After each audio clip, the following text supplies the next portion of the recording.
विषयमा के छ भन्दाखेरि चाहिँ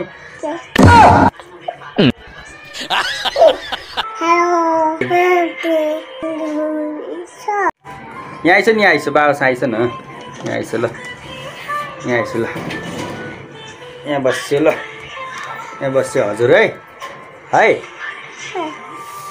ल हेलो नमस्ते सन्चै होइसिन्छ भयो हेलो साथीहरू के छ सन्चै हुनुहुन्छ होला हामी पनि सन्चै छौँ हैन साथीहरू आज भिडियोको विषयमा के छ भन्दाखेरि चाहिँ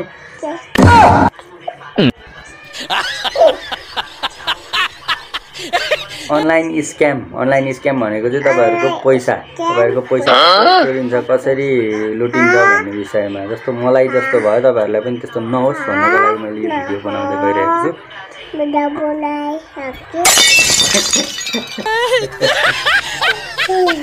के हो के तिमी आफै गर नि त तिमी आफै गर लु म गर्दिन तिमी आफै गर ल तिमी गर ल भन के भन्ने भन ल भन बाबा हेर्छु तिमी भन आफै भन्छ न काम गर्दै खाम हो अझै भन्छ लु भन्छ बाबा यहाँ सुनेर बस्छु हजुरले सबै भन्छ ल काम गर्दैछ मात्र भनेर भएन नि त के काम गर्दै हो त लु छिटो गर्छु बाबा एकछिन फोन चलाउँछु हजुर के भन्नु छिटो भन्छ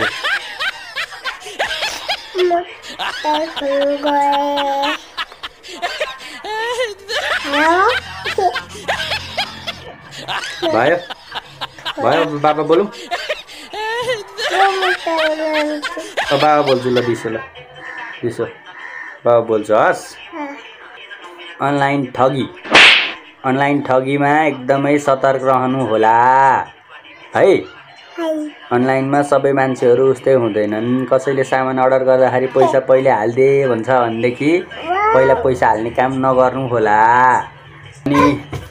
अनि कसैले क्युआर मागेर अन्जान व्यक्तिले पैसा कसैले म पैसा हालिदिन्छु पैसा दिनुस् भन्नु भने पनि नदिनु होला यो चाहिँ म आफै स्वयं मैले भोगेको कुराहरू यो हो है गाइजहरू अनि जस्तै अब तपाईहरुलाई कुनै पनि सामान अर्डर गर्नु हो पहिले पैसा हाल्दे अलिकति भन्छ भनेदेखि त्यो काम पनि बन्द गर्नु होला तपाईहरुले पहिला क्याश पैसा तिरेर लिने सामानहरु तपाईको सबै फेक हुन्छ पहिला पैसा नतिर्नु होला सामान घरमा आइपुगेपछि अनिखेर पैसा तिरेर सामानहरु लिने काम गरौँ जस्तै अब तपाईहरुले चाहिँ क्युआर हाल्दिन्छु क्युआरबाट पैसा पठाइदिन्छु त्यो हिसाबले गर्दाखेरि आफू एकदम सतर्क भएर गर्नुभयो भने चाहिँ हुन्छ जसरी जो पाए त्यही नचिनेको व्यक्तिबाट क्युआर को पैसा लेनदेन गर्नको लागि कन्फर्म नगरिकन पैसा दिने लिने नगर्नु होला जस्तै म अहिले त्यही समस्यामा म छु मेरो क्युआर जसले मेरो क्युआर लग्यो उसलाई पैसा अर्कैले हाल्दियो जुन त्यो पैसा उले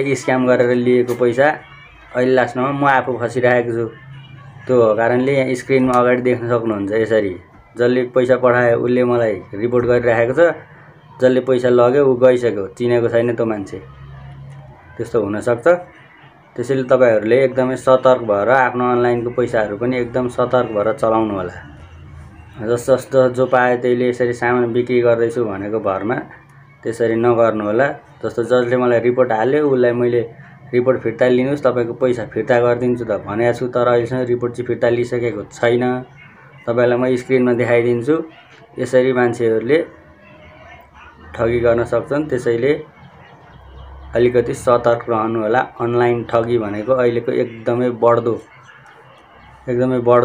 चाहिँ तपाईको यो घटना हो यो चाहिँ प्राय मान्छेहरुले यस्तो गरिरहेको कारणले जो कोहीले पनि आफ्नो पैसा गुमाउन सक्नुहुन्छ त्यसैले अनलाइनबाट बच्नु होला तपाईहरुले आफ्नो क्युआर कसरी दिने कसलाई दिने क्युआरमा पैसा आएको कन्फर्म नगरिकन पैसा नदिनु होला जस्तो मैले कन्फर्म नगरिकन पैसा दिनाले गर्दाखेरि अहिले मेरो यहाँ समस्या भइरहेको छ धेरै त होइन तर भए पनि इमेज डाउन हुन्छ यो कारणले गर्दाखेरि अलिकति सतर्क रहनु होला पैसा खानेले खाइसक्यो अब मान्छे भेटिँदैन त्यसैले गर्दाखेरि तपाईहरु पनि एकदम सतर्क रहनु होला अनलाइन को सामान अर्डर गर्दा पनि तपाईहरु एकदम सतर्क भएर चाहिँ अर्डर गर्नु होला। देखाएको सामान जे छ त्यो सामानमा पहिले पैसा पे नगर्नु होला।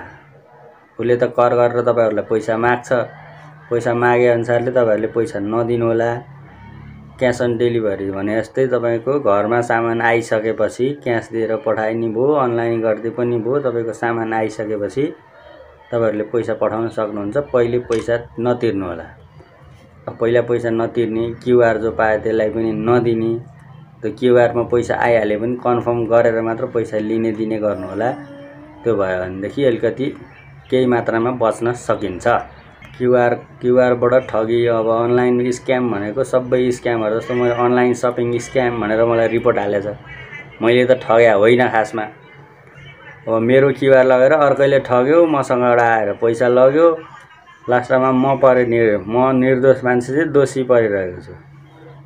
त्यसै कारणले जो कहिले पनि यसरी कन्फर्म नगरिकन तपाईहरुले पैसा दिने लिने काम नगर्नु होला भन्ने जानकारी दिन चाहन्छु। अनि यो भयो एउटा ई-सेवाको स्क्याम यो भयो। ई-सेवा जस्तो खल्ती जो ई-सेवा खल्ती आइएमई पे जुन पनि तपाईहरुको अनलाइनहरु छन्, तपाईको मोबाइल बैंकिङ आफ्नै स्वयं भयो, यस्ता चीजहरुमा चाहिँ एकदम ध्यान दिनु होला। स्क्याम धेरै स्क्याम भइराखेको हुन्छ। अब अर्को बढिराखेको स्क्याम तपाईलाई लट्री पर्यो भन्ने स्क्याम हुन्छ। त्यो स्क्यामहरुमा पनि एकदमै ध्यान दिनु होला। अनि त्यसैले तपाईहरु एकदम सतर्क रहनु होला। सामान किन्दाखेरि एकदम सतर्क रहनु होला। जुन पाए त्यो सामान देखाएर मान्छेले तँलाई यति यो सामान यसरी पठाइदिन्छु, पहिला पैसा पे गर्नुपर्छ भन्छ भने त्यो स्योर 100% स्क्याम हो। नचिनेको मान्छेबाट त्यसरी सामान पहिला पैसा दिएर तपाईहरुले सामान अर्डर नगर्नु होला। पैसा खाएर भाग्न सक्ने 100% चान्स छ। त्यसैले तपाईहरु पनि सतर्क रहनु होला साथीहरु। अनलाइन ठगीबाट बच्नु होला। एकदमै तपाईहरुलाई चाहिँ यो सुझाव र सल्लाह चाहिँ दिनको लागि म जस्तै अरु पनि नठगिउन्, मेरो जस्तै अरुको पनि पैसा नजाओस्। अब मेरो पैसा रिपोर्टमा भइसकेपछि मैले फिर्ता गर्नुपर्ने हुन्छ पैसा। हो त्यसरी त्यो पनि स्क्याम जसरी पनि स्क्याममा बिचको मान्छे पर्यो। म परे जसले पैसा पठायो, जसले पैसा लियो, उले लिइसक्यो। बिचमा म परे। मैले त अब पठाउने मान्छेलाई पैसा फिर्ता गर्नुपर्छ। लास्टमा को फस्यो त? म स्वयं आफै फसेको छु। त्यसै कारणले तपाईहरु ठगिनबाट बच्नु होला। कसैले तपाईलाई यो सामानको एकदम लोभ देखाएर तपाईहरुलाई पैसा माग्छ भने पनि त्यो धन्दाहरुबाट तपाई जोगिनु होला। तपाईहरु एकदम सतर्क रहनु होला। हस्, धन्यवाद।